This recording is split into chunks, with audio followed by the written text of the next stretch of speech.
Qatar bans 14 countries including Sri Lanka from entering home soil due to corona fears.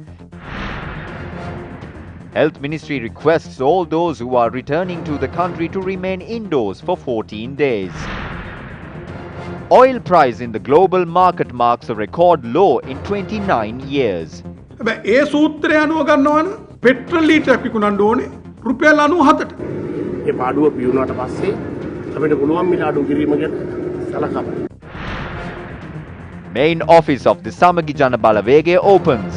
Sajith Premadasa requests everyone to join hands with them without fear. Veerakumara Disanayaka's request from the SLPP activists who criticized the SLFP. ජනාධිපතිතුමාගේත් අගමැතිතුමාගේත් වක්කීමක් තියෙනවා මේ රටේ සමස්ත ජනතාව ගැන හිතලා බල්ලෝ බැඳලා දාන්න. Good evening and welcome. This is Primetime News on TV1. For the Newsfirst team, I'm Zamal Ratnayaka along with our sign language interpreter Brian De Cruz. And I'm Michaela Fernando. Taking a look at your top story for tonight, the state of Qatar has temporarily suspended entry into the country from 14 different countries, including Sri Lanka. Entry into Qatar has been temporarily suspended from Bangladesh, China, Egypt, India, Iran, Iraq, Lebanon, Nepal, Pakistan, Philippines, South Korea, Syria and Thailand. There are approximately 114,000 Sri Lankans living in Qatar at present. About 18 corona cases have been identified in Qatar so far. There are no Sri Lankans among them. There is nothing to fear. The government of Qatar has imposed a ban on few countries to prevent a breakout of the virus. This is not relevant to transit passengers.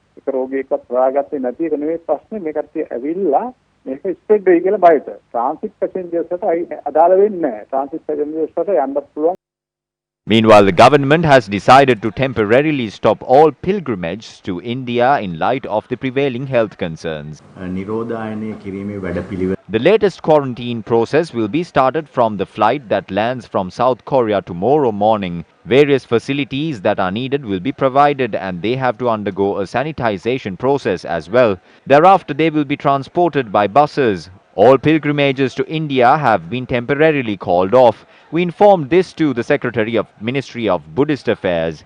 Therefore, all these religious tours to India will be temporarily called off until further notice.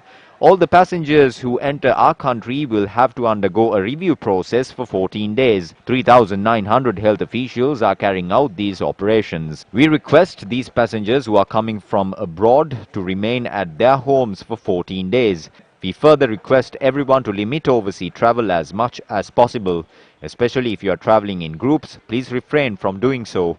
Somehow, if this virus makes its way to Sri Lanka, we will have to impose a lockdown on cities. All transportation has to be called off.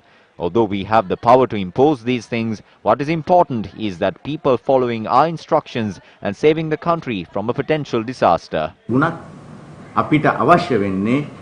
එවැනි ව්‍යසනකාරී තත්වයකින් මුදවා ගැනීම සඳහා මෙන්න මේ අපි කියන සියලු පියවර ජනතාව විසින්. Meanwhile, the quarantine centers set up to examine the passengers who are coming from abroad have been prepared. Accordingly, all passengers coming from Italy, South Korea and Iran will be directed to Batiklo campus and to the Kandakadu Rehabilitation Center. Preparations at the Kandakadu Rehabilitation Center was inspected by the Army Commander this morning as well. As a nation, we should intend to act in a manner which would protect those coming into these quarantine centers as well as other citizens of the country. Based on that, it was decided by the President to establish quarantine centers in Kandakadu and Poonani.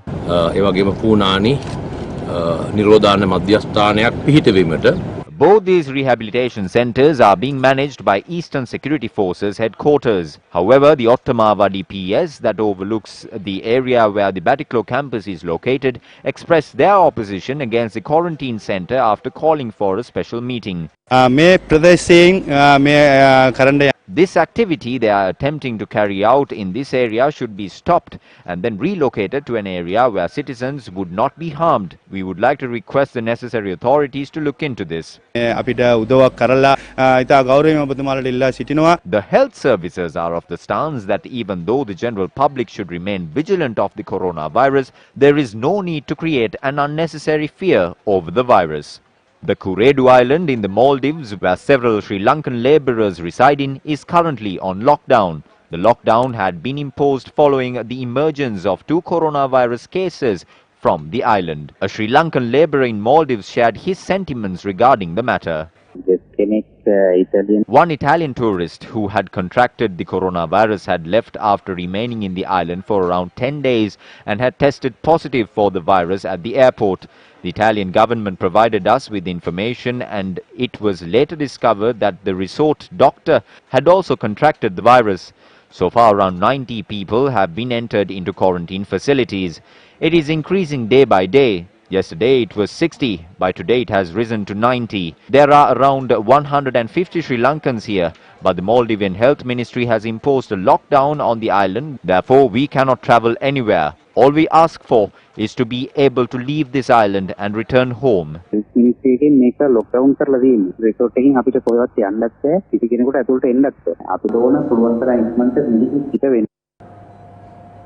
Global oil prices plunged about 30% yesterday, its lowest since 1991 after Saudi Arabia slashed its official selling price.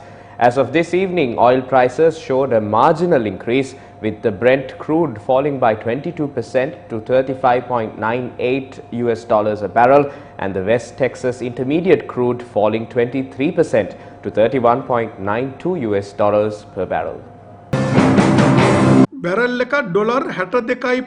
A barrel of oil that was trading at $62.5 has now declined to $30 per barrel. A litre of petrol and diesel is imported to Sri Lanka at a maximum retail price of 35 rupees and 38 rupees respectively. The public is paying 137 rupees for a litre of petrol that was imported for a price of 35 rupees. All costs incurred by the Ceylon Petroleum Corporation, starting from the point of collection to the point of distribution, is incorporated in the fuel price formula along with the taxes. So, if the price of petrol is calculated based on this formula, we should ideally pay 97 rupees per litre. This is what we call looting. Global oil prices have declined, and we urge the government to pass this benefit on to the general public. If not, these can be called black market practices.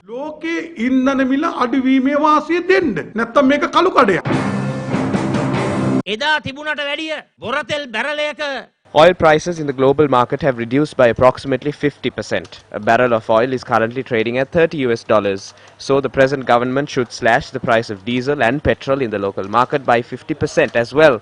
Today, if we were in this government, we would have reduced the prices by half. There is no point talking about a fuel price formula. If the fuel price formula was used properly, the government should have reduced the prices accordingly. කතා කරලා වැඩක් නැහැ. ඒ මිල සූත්‍රයේ තිබුණා නම් අද දවසේ එනම් මෙලහකට තෙල් මිල අඩු වෙලා. Our government scrapped the fuel price formula. All it did was revise prices on the 10th of every month and add to the burdens of the general public. Even when prices were high, we gave it at a lower price. Because of this, the CPC suffered heavy losses. Ultimately, this cost is borne by the general public. After we settle all the debts and losses, we will consider reducing the prices of fuel. When inquired, Secretary to the Treasury S.R. Artigala said the ministry is currently in the process of assessing the price of crude oil in the global market. Well, good evening. The bond scam doesn't seem to want to go away, does it? And the hunt for those named by the Attorney General's Department still continues, with just one arrest made thus far as we broadcast this evening. According to Vasantha Samarasinghe of the Voice Against Corruption, there is an anomaly in the process being followed, if indeed the intention is to bring closure to the greatest financial scam ever inflicted upon independent Sri Lanka. Let's listen to what Vasantha Samarasinghe of the Voice Against Corruption has to say. I believe the script for the arrest of 11 people connected to the bond scam was written by Ranil Wickramasinghe and Mahinda Rajapaksa. I have phone recordings dating back from 2016. These are not from the Ranjan tapes. In March of 2016, Arjun Aloysius had spoken to the CEO Kasun Palisena. He says that he received information from a top post in the government asking that we bid for 13.5 or 14. These transactions have taken place through private and state banks. The Pan Asia Bank is mentioned. This transaction takes place for original Aloysius and the transaction is carried out by the bank. The higher-ups have provided Aloysius with the details and the Minister of Finance, who is also a high position, asks the state banks to bid at a lower rate. This is very clear. Listen to this. So I just got the EPF rates. EPF is putting 15 billion. Okay. Any bid between 1350 and 1450 they will accept. Okay. This is the unofficial word that I got this morning. Okay. According to our friends from the powerful places, the more that we bid, the better it is. Okay. But one shot, either 5 or 10, should be at a higher rate from PABC. If they can do 10, well, good for us. If they can't do 10, just give us a 5. Pan Asia might not be able to do it, Arjun, if they bid the total number that they can do so far is 5. They said they come back whether they can increase. I just got the SMS from NSB Yes. that they have got that bidding 8 billion in total. NSB. Yeah. So NSB 8 billion, EPF 15 billion. You are talking about 8 plus 15 for 22 or 23. This is a voice recording of about 15 minutes. These tapes were revealed before the Presidential Commission. Malik Samaravikrama, Ranil Wickramasinghe and Ravi Karnanayaka, all of these people went and provided evidence regarding these revelations. When the details are available, if the CID acted in the correct manner, they could have found more details. The problem is that some of the details are being swept under the carpet. And that was Mr. Vasantha Samarasinha of the Voice Against Corruption talking to you about the same matter. Now then, at the time of the second bond issuance, that is the 27th of March and the 31st of March 2016, as we all know, Ravi Karunanayake was the Minister of Finance, but there is a small problem. The Ministry of Finance was split into 3 way back in January 2015. The Finance Ministry had Minister Ravi Karunanayake as its minister.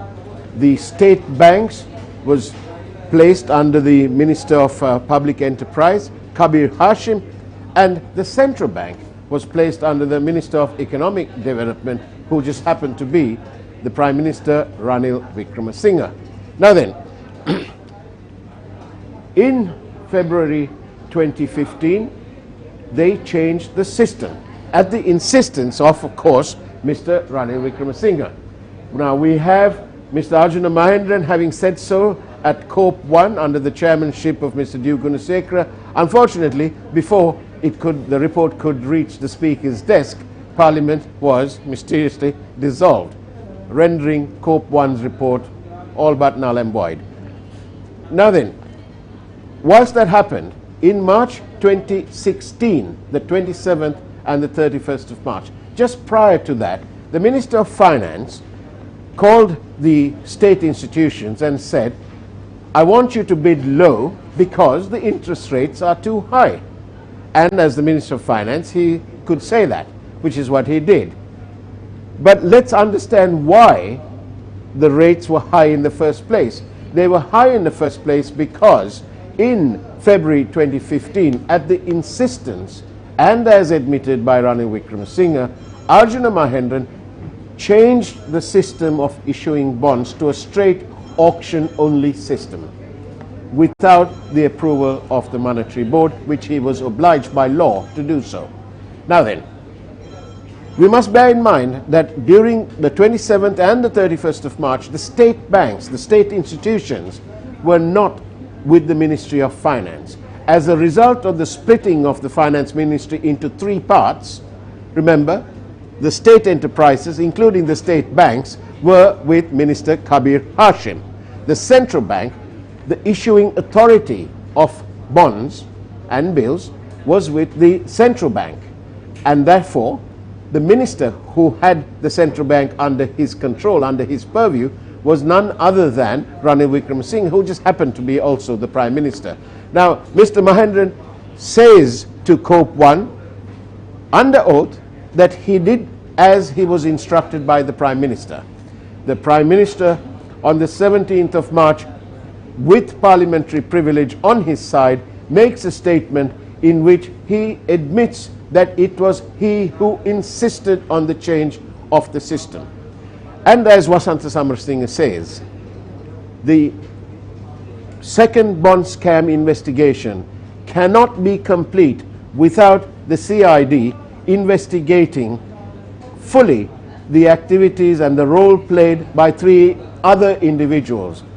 Kabir Hashim, who had the state banks under him, Ranil Wickremesinghe, who had the central bank under him, and of course we must remember that there was a third man, and that third man was none other than the then chairman of the United National Party, Malik Samaravikrama. He attended that very infamous breakfast meeting. And remember, later on, when a journalist asked him as to in which capacity he attended, Malik Samaravikrama confirmed that he had been there as the advisor to the Prime Minister. Now then, the Central Bank Bond 2 cannot be completed without, as Vasant Samarasinghe says, without a full investigation into the roles played by three others, Kabir Hashim, Malik Samaravikrama, and of course, Ranil Wickremesinghe. Sri Lanka practices a notion of democracy. One of the cornerstones of democracy is collective responsibility of the cabinet.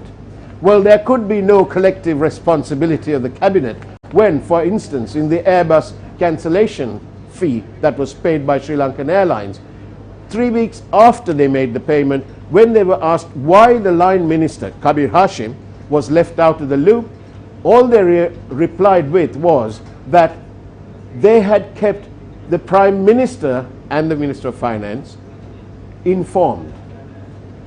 Well, that's a fine how do you do, isn't it? When there is supposedly collective responsibility of cabinet. On the other hand, if Kabir Hashim, who was a minister, and if he felt left out, then there was one thing that is open for him to do in a democracy where collective responsibility of the cabinet is practiced. He could have resigned his position from the cabinet, not hang on to power for the sake of having power, which is apparently what most of these do. And now we need to listen to one more voice on this entire matter of collective responsibility and departures of due process and so on. Let's listen to what Chamira Pereira has to say.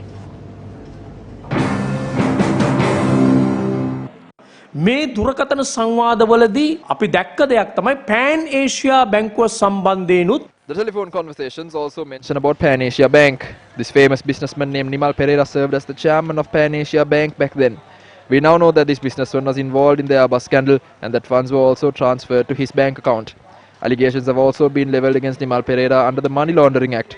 They have engaged in various controversial transactions with politicians and their families. We are concerned as to whether these investigations against such individuals will end with some sort of a play or a drama, or will it be swept under the carpet. මේ පිළිබඳ බරපතල සැකයක් අපිට මතුවී තිබෙනවා. We wish to challenge the SLPP and Gotabaya Rajapaksa. Ravi Karnanayaka was the finance minister while Ranil Wickremesinghe made vital decisions concerning the central bank bond scam. That is what the SLPP was repeatedly saying. Therefore, we wish to ask the SLPP leaders as to why the law is not being enforced against Ranil Wickremesinghe by naming him as a suspect and uncovering his links to the bond scam. It is evident that both parties were involved in looting the central bank. From 2002 to 2015, it was the Rajapaksas who stole from the central bank. After that, it was the Wickremesinghes who destroyed the central bank. Therefore, it is clear that one set of thieves will not take action against another set of thieves. However, the political drama has begun as the elections are nearing. මේ හොරු විසින් හොරු අල්ලන්නේ නැහැ. නමුත් දැන් දේශපාලන drama පටන් ගන්න තියෙනවා. මැතිවරණ Ranil Wickremesinghe cannot escape as he is the mastermind of this. No matter the deal, he cannot escape this, claiming he is not involved. The public voted for Gotabaya Rajapaksa and made him their president to put a stop to corruption and to ensure all that has been stolen and looted will be reclaimed. Therefore, the present government cannot escape from this either, and we will not allow them to do so. We have proposed that everyone involved in the bond scam, including Ranil Wickremesinghe, should be arrested and punished. We will work towards this. In more local news, the Ceylon today reported that the chairman of Sri Lankan Airlines, Ashok Patirage, had requested for a capital injection of $300 million to prevent the airline from facing a debt crisis. The request was made against a backdrop where many corrupt transactions within the airline have come to light. According to the financial column of Ceylon today, the chairman of the Sri Lankan Airlines had made this request when testifying before the Parliamentary Committee on Public Enterprises. Citing the chairman of Sri Lankan, Ceylon FT said that the national carrier has reported a loss of $130 million for the financial year ending March this year. The request follows after the government in February this year approved a cash infusion of $50 million have been already obtained through a wet lease, and the lease installment being paid is higher than market rates. The losses arising due to this transaction are yet to be quantified. In addition, the government incurred a $98 million cancellation fee to cancel 3 leases under the controversial $2.6 million refleeting deal that was signed in 2013. Sri Lankan Airlines suffered a further loss of $15.9 million when an aircraft was left idle after Pakistan rejected an agreement to purchase an aircraft through a wet lease. The airline also had to pay an extra cost of nearly $2 million for failing to return an Airbus A320 aircraft which was leased from an Indian company. If such unplanned transactions that were done for personal gain were avoided, would Sri Lankan have to request for a capital injection of $300 million today? On one side you have the bribes that the people took, and on the other side you have the Airbus deal. Also, the mere fact of purchasing these Airbus aircraft by going against the legal background, not just that, but the leasing of these aircrafts that have led to losses of over $350 million. Instead of recovering this lost amount and using it to fund the functioning of Sri Lankan Airlines, a capital injection of almost $350 million has been requested. Sri Lankan Airlines has turned into a white elephant with corruption and scams. Tax money is being used to pay the expenses related to such an entity, or prioritize the issues faced by the people of the country. On one side, hospitals are facing a shortage of medicinal drugs. Funding for schools has been cut to such a degree that the education sector is falling apart. Many have lost their jobs as the government of the day has failed to pay dues for development contracts. Taxes should be allocated to prioritizing these things. Especially when it comes to these things, and with regard to a company with corruption charges like Sri Lankan Airlines, we see the infusion of such a large amount of capital as an attack on the rights and aspirations of the people of this country. ජනතාවගේ මූලික අභිලාෂයන්ට ජනතාවගේ උවමනාවන්ට සහ ජනතාවගේ අයිතීන්ට ගහපු එල්ල කරපු බලවත් පහරක් විදිහට.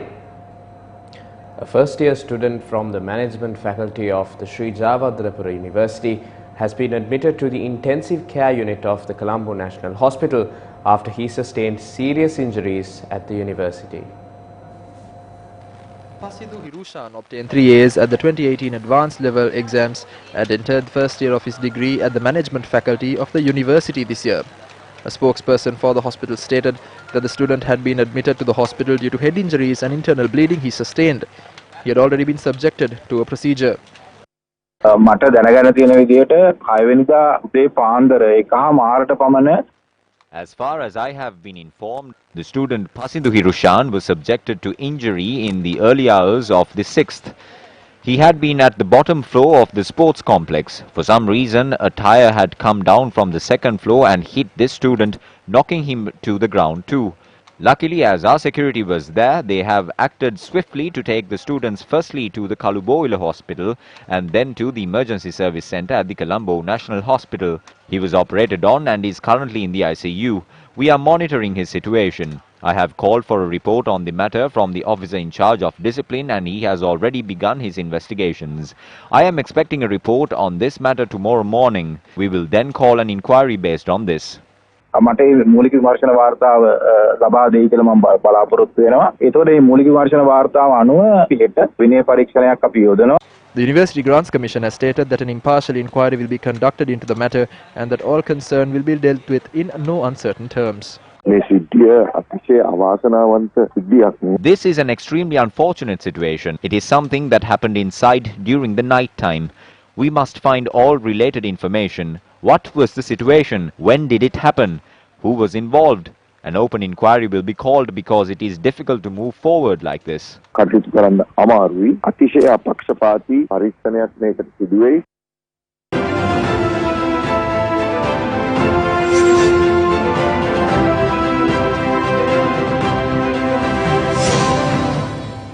The head office of the Samagi Jana Balawegaya was declared open by its leader Sajith Premadasa this afternoon. The office was opened at number 815 Athul Kote in Colombo following religious observances.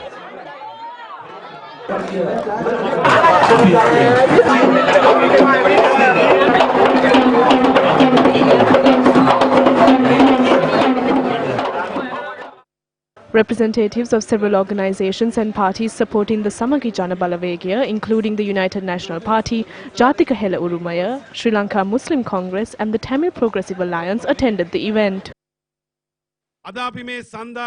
We formed this alliance with the approval of the United National Party's Working Committee. Between 90 to 95% of former parliamentarians and local authority politicians of the United National Party have agreed to contest under our alliance. We have begun our fight together with them at this headquarters.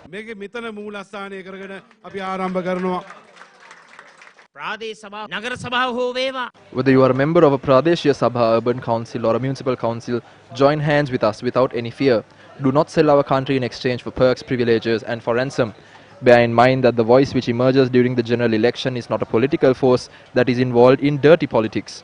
The people's wish will be realized on the 25th. Before the Samagi Jana Balawegaya was launched, I along with the General Secretary of this alliance went to the house of the UNP leader and invited him to join the alliance that he has approved. That invitation is still valid. Groups which are following a clean political policy, which are against fraud and corruption, can join hands with us. At the same time, I also wish to invite all those in provincial levels to join us. No one can inflict harm upon you. We will undertake that responsibility.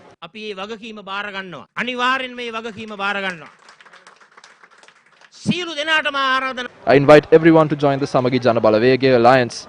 Do not engage in politics with fear and do not become political slaves. We will not show preferences while preparing the nomination list. What we are looking for is one prerequisite. That is the capacity of an individual in contributing to the country and those who are close to the people. We will put forth a talented team which can serve the country and which is enthusiastic in doing such activities.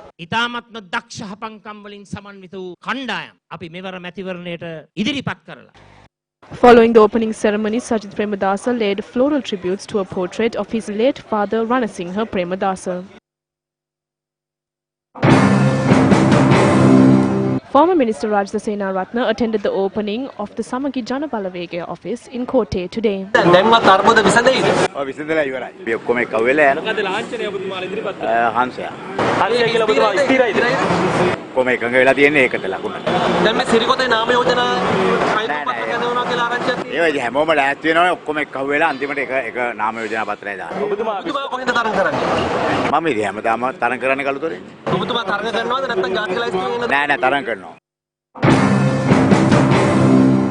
Kiriyalla, Rajitha and Harrison came here. It is up to Ranil Wickramasinghe and Akila to decide whether they want to lose or join us and register a victory. We request them to make a decision as soon as possible.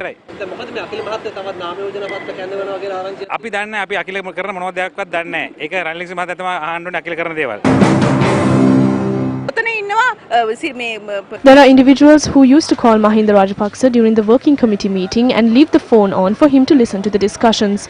There are individuals who used to hide in the residences of the former secretaries of Mahinda Rajapaksa when the police came in search of them. There are individuals who helped out Vimal Weerawansa in his passport case. We do not have deals with anyone. We do not ask for favours from Mahinda Rajapaksa. The supporters of the United National Party are innocent people. They do not vote for us to dine and drink together with Mahinda Rajapaksa. They vote for us to form a strong force against them. Therefore, individuals who are friends with Mahinda Rajapaksa and enjoy their time with him do not have to be appointed as the leaders of our party.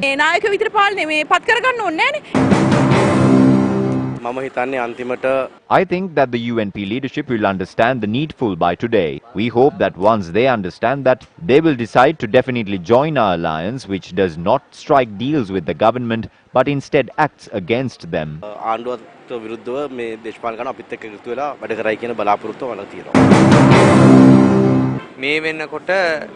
More than 90% of UNP parliamentarians and more than 95% of local authority level politicians have joined the Samagi Jana Balawegaya. I wish to request the UNP General Secretary and the party leader to join our alliance, which was approved by the working committee, instead of leaving our supporters helpless.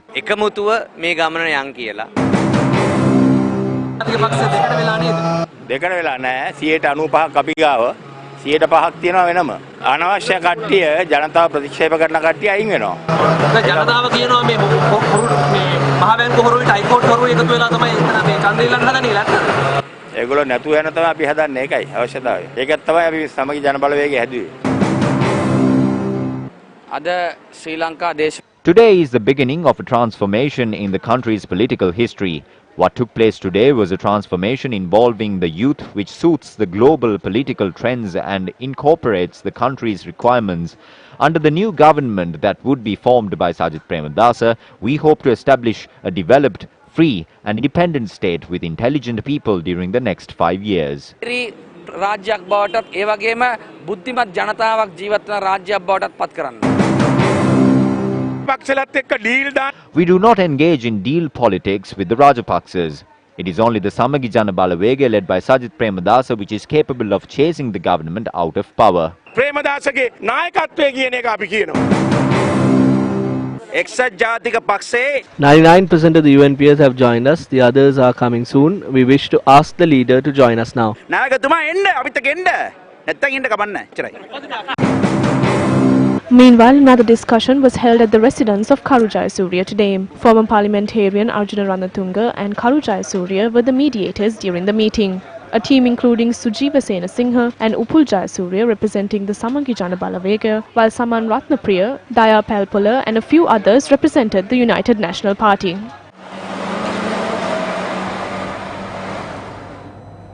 And that is a wrap of primetime news for today. However, stay tuned to TV1 as Face the Nation program follows. Take care and good night. Aspect here, right? I mean, to be fair to the Vietmaga, I mean, when this Mr. Gotabaya Rajapaksa is doing the campaign, he took so much out of Vietmaga people. Unfortunately, they have not been able to. They purposely have not been able to give that benefit to the people. I'm not scared of you. I'm not scared of you. I'm not scared of you. I'm not scared of you. This is what Mr. Sali. Okay.